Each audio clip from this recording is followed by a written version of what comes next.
option Greek, that is theta. Again, we start off with a Nifty example. Say Nifty spot is 10,500 and you buy a Nifty 10,700 call option. What is the likelihood of this call option to expire in the money?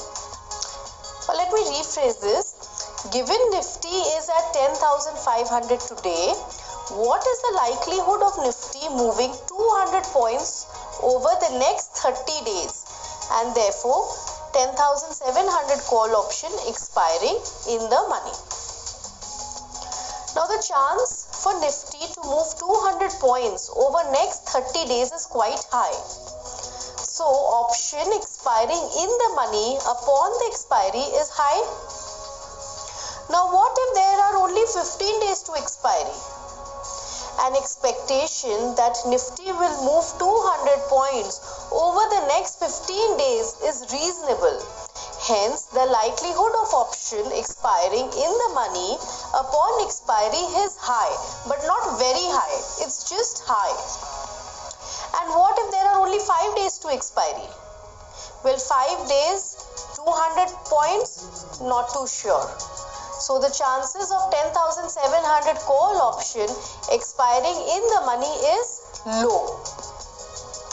And suppose if there was only 1 day to expiry, the probability of Nifty to move 200 points in 1 day is quite low.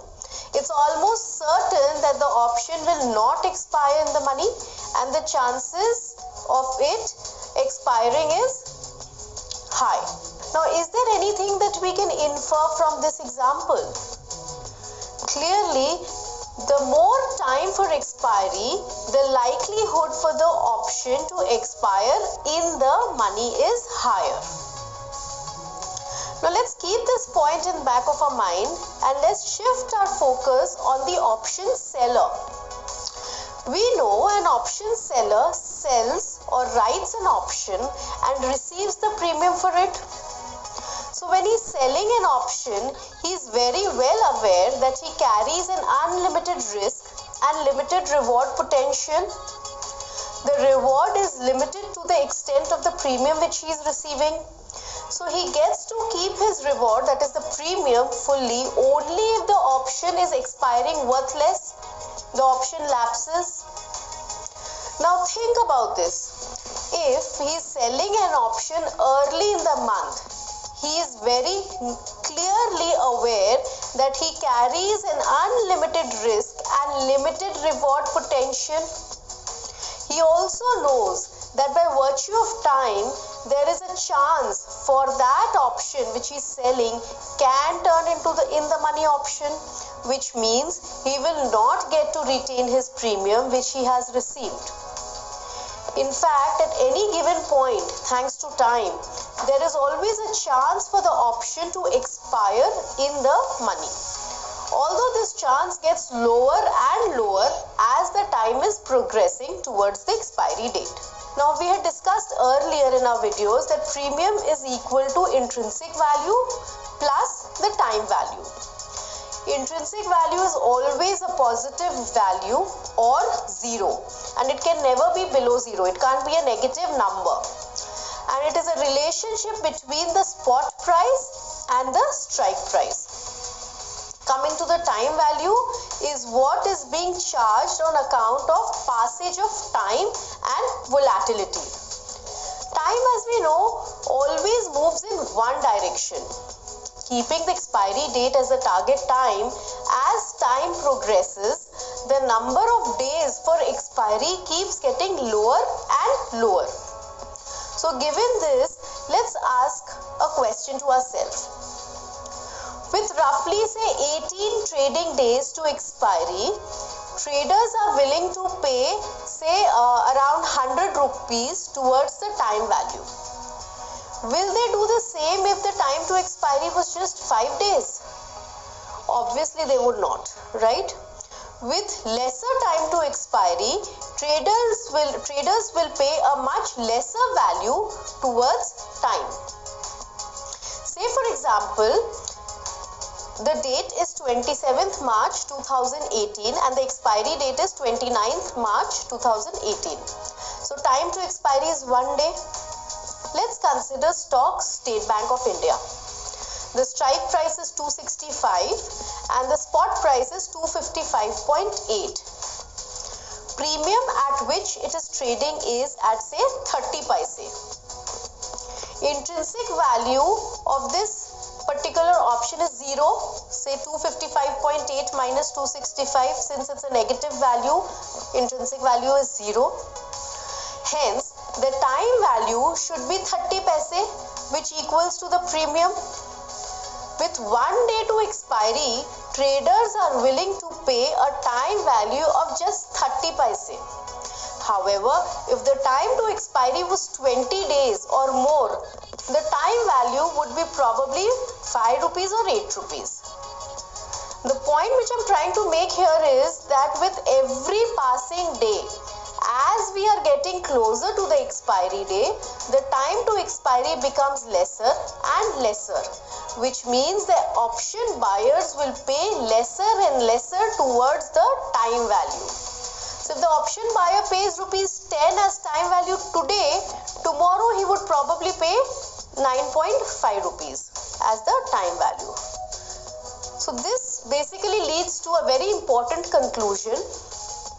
Say all other things being equal, an option is a depreciating asset. The option premium erodes daily and this is attributable to the passage of time.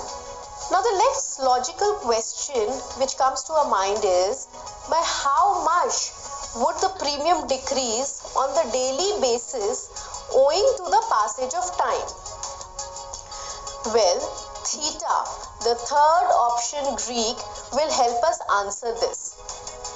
All options, both call and puts, lose value as the expiration approaches. The theta or the time decay factors the rate at which an option loses value as time passes. Theta is expressed in points lost per day when all the conditions remain the same. Time always runs in one direction. Hence, theta is always a positive number. However, to remind the traders it's a loss in option value, it is sometimes written in a negative number also. So a theta of 0.5 negative indicates that the option premium will lose minus 0.5 points for every day that passes by. Say for example, if an option is trading at 2.75 rupees with a theta of minus 0.05, then it will trade at 2.7 rupees the next day, provided other things we assume to be constant. A long option, that means an option buyer, will always have a negative theta, meaning all else things equal, the option buyer will lose the money on a day-by-day basis, whereas an option seller will have a positive theta. Theta is a friendly Greek to an option seller. Why? Remember, the objective of an option seller is to retain the premium. So given the option loses value on a daily basis, the option seller can benefit by retaining the premium to the extent if loses value owing to time. For example, if an option writer has sold options at 54 rupees with a theta of 0.75, all else things equal, the same option is likely to trade after 3 days at 0.75 into 3, which is 2.25, which is equal to 54 minus 2.25. It comes to 51.75.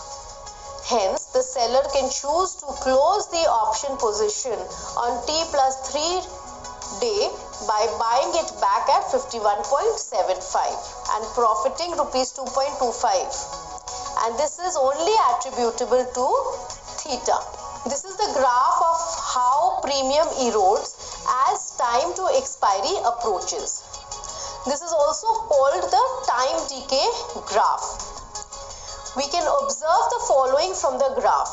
Number 1, at the start of the series we can see when there are many days for expiry, the option does not lose much value. For example, when there are 120 days to expiry, the option was trading at 350 rupees. However, when there was 100 days to expiry, the option was trading at 300. Hence, the effect of the theta is low. The second point which I would like to make is, as we approach the expiry of the series, the effect of theta is high. Notice, when there was 20 days to expiry, the option was trading around 150 rupees. But when we approached towards the expiry, the drop in the premium seems to accelerate and speed up. Option value drops below 50. So if you're selling options at the start of the series, you have an advantage of pocketing a large premium value as the time value is very high. But we must remember that the fall in premium happens at a lower rate or the lower speed. We can sell options closer to the expiry. We get a lower premium, but the drop in the premium would be high, which is advantageous to an option seller. Theta is normally a straightforward and an easy Greek to understand. We shall now move forward to understand the last and the most interesting Greek, which is Vega. Thank you.